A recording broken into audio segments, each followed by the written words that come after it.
We were the barrier between the illegal act and the Mail on Sunday.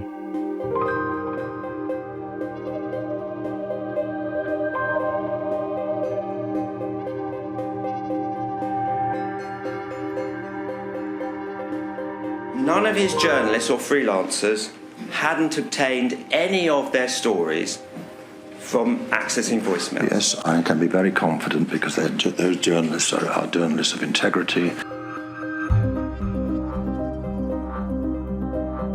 When the News of the World phone hacking scandal erupted, the public perception was that my services were only used by News of the World. This is not the case, as my services was used by other papers, including Mail on Sunday.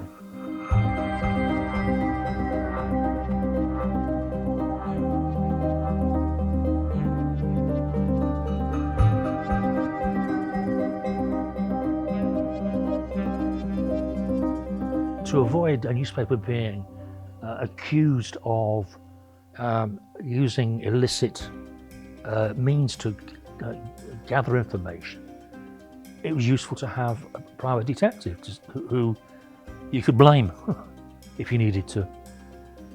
The Mail on Sunday would be aware that some of the information that we passed on to them was hacked voicemails, because we produced transcripts. There were occasions when, for the Mail on Sunday, when I went down to London and met up with them, and we spoke about what can and cannot be done in terms of the use of private detectives and hacking.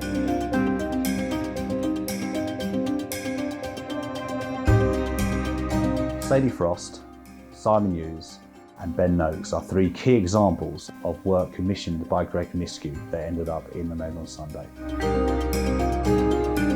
In the case of Simon Hughes, Sadie Frost and Ben Noakes, that information was passed on to the Mail on Sunday. I can't recall whether it was used or not. They would pay you either way.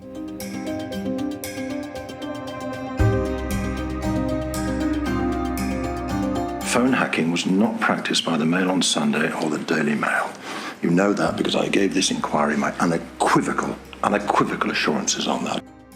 Paul Dacre was, when he was telling Leveson that there was no hacking and none of the stories they used were hacked stories, was trying to defend himself, trying to defend his newspaper, and quite rightly.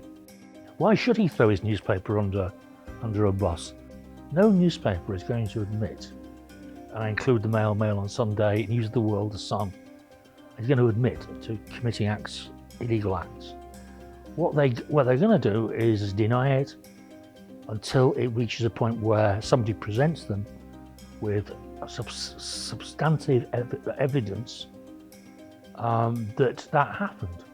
And even then, they would probably say, as the News of the World did initially, a rogue reporter or a rogue executive.